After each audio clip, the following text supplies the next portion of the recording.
you doing, Miss Dixie? Huh? Look at this little baby. Look at this little baby. That's a good little baby. Yeah, that's a good baby. Yeah, that's a good baby girl. Yeah, that's a good baby. Miss Dixie's a good girl. Yeah. Here comes Candy. Yeah, that's a good girl. Yeah, her is a good girl. Another brown baby from a Yeah, solid black cow with a black daddy. So yeah. she throws brown cows every time. It's a boy. It's a boy. It's a boy? Yep. That's a good girl. Candy, no. Yeah, she's a good girl. Yeah, her is a good girl, Miss Dixie. Yeah, her is a good baby girl. Yeah. That's a good girl. Yeah. Yeah, it's good. It's good, Miss Dixie. Are them flies bothering you, girl, huh? So we have a little boy this morning. Yep, Miss Dixie done had her first baby boy. She always has girls. Yeah, we're used to her having girls. Dixie, what we gonna name him? What we gonna call her, Miss Dixie? Call him. What we gonna call him? Huh? Yeah. Are they bothering you? He's having a bowel movement. Yep. Yeah, that's a good girl. Mom and Dad. Yep, that's the mom and the dad right there. This is the second one she's had though that's been brown. Yep. Same mom, same dad, and both babies were brown. Yeah. So there's a genetic. Something genetic there. Going back to the brown. Yeah. Mr. Dexter's checking him out. He said, "That's mine." He said, "That's mine." He's always so proud of his babies. He is.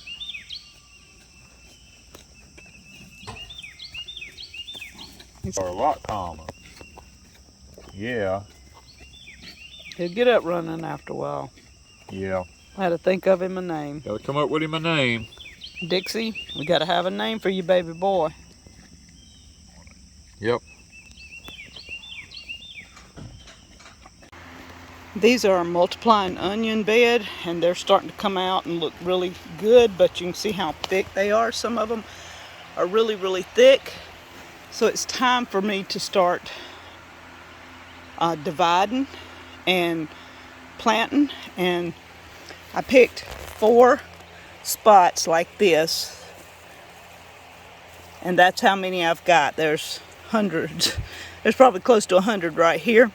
We're taking them over to Pecan Grove and planting them, and I have quite a few more to deal with.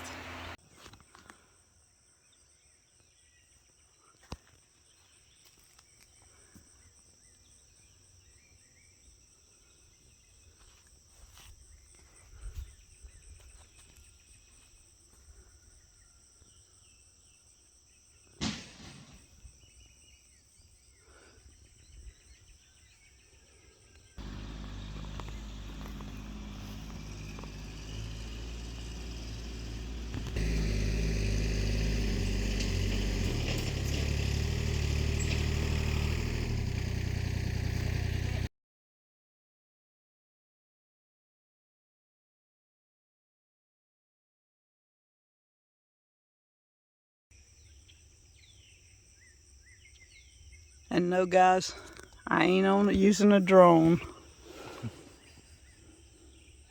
She's in the bucket of the tractor. That's the only thing we got that's tall enough. Without doing a drone. But look at that. And yes, we got a line over it. Maybe that's why your corn's growing really well. I don't know, I'm encompassed by electrical stuff. I think it's doing good.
Well, guys, we're back out here at the Pecan Grove at the corn patch, and some of this stuff has done superseded what I was thinking. There's some in yonder that's gonna go for 14 feet, looks like. I mean, they're way on up yonder, and I mean, it's done really well. And now that it's at this point, our Cherokee tans are just now starting to leaf up. Some of them's putting on little vines here. We're trying to train them to run into the corn and not out of the corn, because they'll take the whole yard over if we don't. We'd rather them be in the corn where they stay shaded up in there. And it looks like it's going to do okay if we can keep the, keep the weather away. I mean, I'm excited. We do have young ears starting on it right here. The ears are coming out right here. And right here, they won't be long till they'll be silking and pollinating. That's always a good sign. Now, some of them are really, you come and look at this one. Look at this ear. This one here is like already 12 inches long or longer. The one on the other side goes way down into right here. This was probably 18 to 20 inches long here. This one probably 14 to 16 inches if you get up into the top of it up here. I have had it make ears of corn up to 16 and 18 inches long, and be beautiful ears. See the wind curved that one above your head? Oh, this one? Yeah. And see how tall it is already, and the wind had curved it. The wind, we had a bad windstorm in here the other day, about 40 miles an hour, and it didn't rain, it didn't do anything, it just the wind blowed, and it done a number on the tops of some of them. But you know what, I don't worry about that, because there's enough of them that's going to tossle that the pollen should blow all through there and should get on all of them. But I'm really appreciating the fact that it's doing as well as it is. We've had some good weather. We're just hoping and praying that it stays that way. Right now it's a little bit dry, but can't control the weather. We have to trust the good Lord on that one.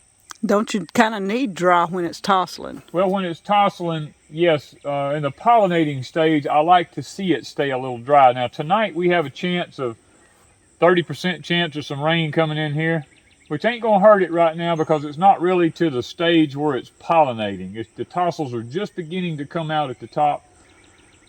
You don't hear any bees or anything like that in it just yet, because it hadn't really started giving off its pollen.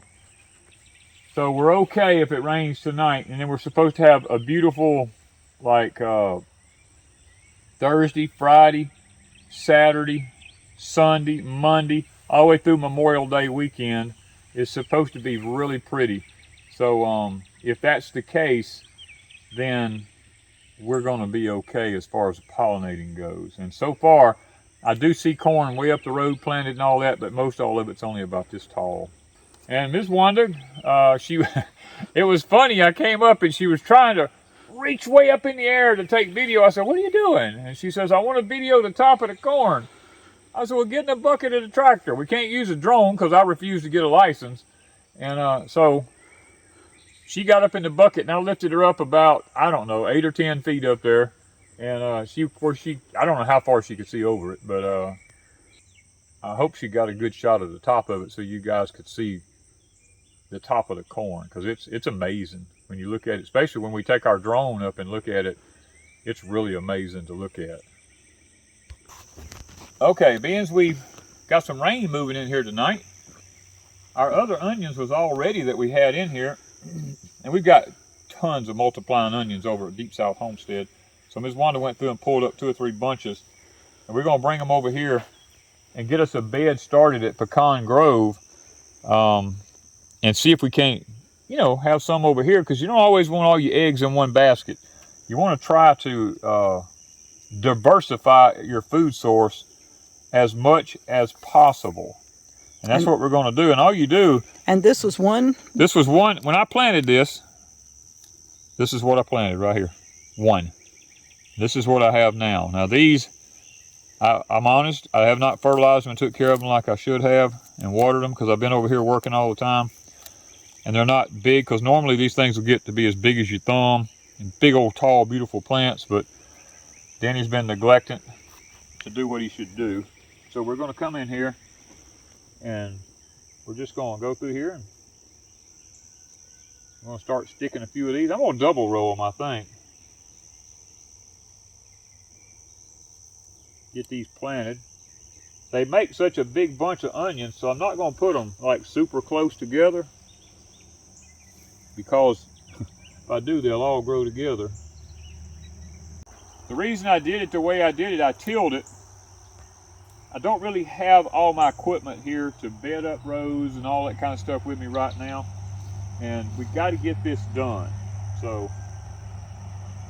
you do the best you can do. I know I used to use a lawnmower to lay off, a riding lawnmower to lay off my rows.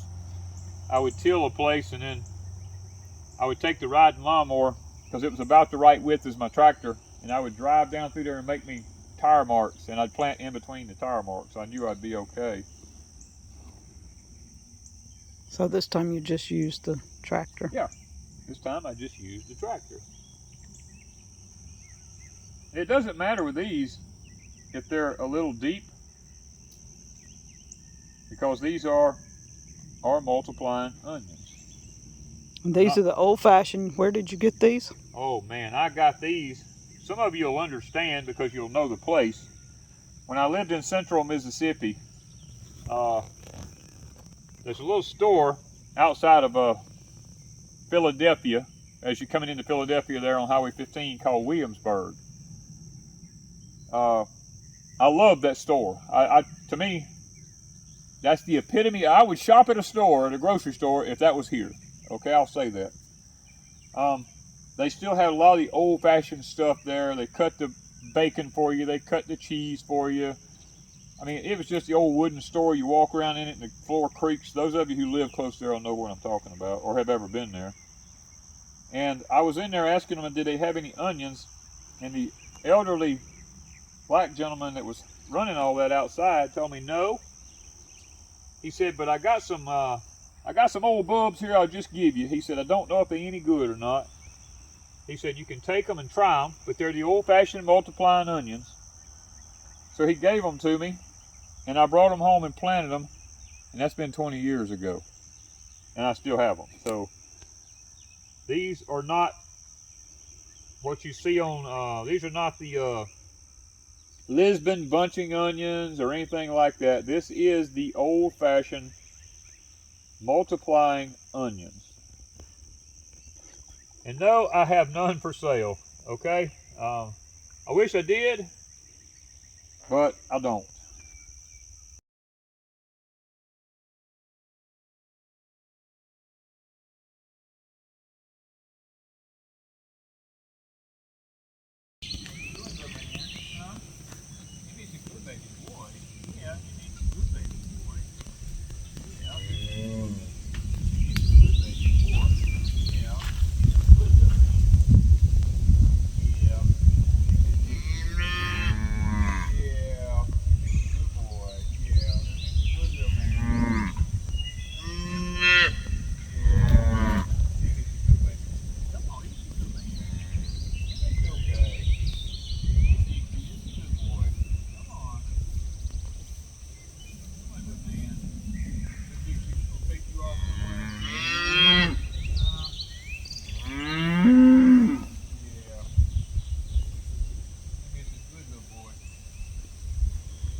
Well, I just got in from working and checking on the baby calf. He looks like he's doing real good today. I don't like to let him go too long without any human interaction because if you do, then they get where they don't want to be around you. So he looks like he's doing fine. Miss Dixie's sitting there chit-chatting back and forth with him, and he's mooing. I can tell right now he's going to be vocal. That's one thing about him. I can already tell it. So just happy to have a good, healthy calf. That's one thing we love about these Dexters is that they literally are easy calvers, you know, and they work out real good. So we just got to get a name for him. We don't have a name. I think we've used up all the names. We'll see. And here comes Miss Candy. What you doing, sweetie? Huh? Say, what are you doing? You gonna come check out Miss Wanda? Huh? Say, you gonna come check out? Now you my girl. Yeah. Yeah. You a good girl. Her is a good baby girl. Yes, she is. Miss Candy's a good cow. She is a good cow. What you doing, Miss Candy? Huh? She always is nosy. She's just nosy. She's a good cow. She likes cameras. Yeah, she's loves cameras. We got to head back toward the house and go get a few victuals. It's getting to be late in the afternoon. And looks like a little bit, whatever his name's gonna be, is doing just fine. And we thought we'd bring you along on, we didn't get to film the birth now because it happened sometime during the night. And actually, my date for him to be born is in 4 days from now. So he was born 4 days earlier than the gestation table showed. So that's why we probably didn't get the birth, because I wasn't expecting it for 4 more days. And she didn't really distance herself like a cow normally does. She was coming up to the feed trough every day, and then this morning she just didn't show up, and I went out to look. He had already been born. He was done dried off, and must have been late yesterday afternoon or something like that, because he's up doing too good. He definitely didn't have any newborn wobbly legs or anything like that. He was already up going. So we're just going to take you along, let you see the new addition here at Deepsouth Homestead. Miss Daisy, huh? What's my baby girl? What you doing, Miss Daisy, huh? Say, girl, what are you doing, huh? Her is a good girl. Yeah, her is a good girl. What do you got there? You got me another baby? He was just born. Or It's she. another boy. Oh, 2 boys. Yeah, her is a good girl. Come on, Miss Daisy. She said no. Totally unexpected. We knew she might have one, but we were figuring a month or 2. Well, I saw her bag, and I knew she was trying to bag up, but look at her bag. Oh, it is big. Come on, Miss Daisy. That's a good girl. So, boy number 2. Boy number 2. One day apart. One yesterday, one today. Man, totally unexpected.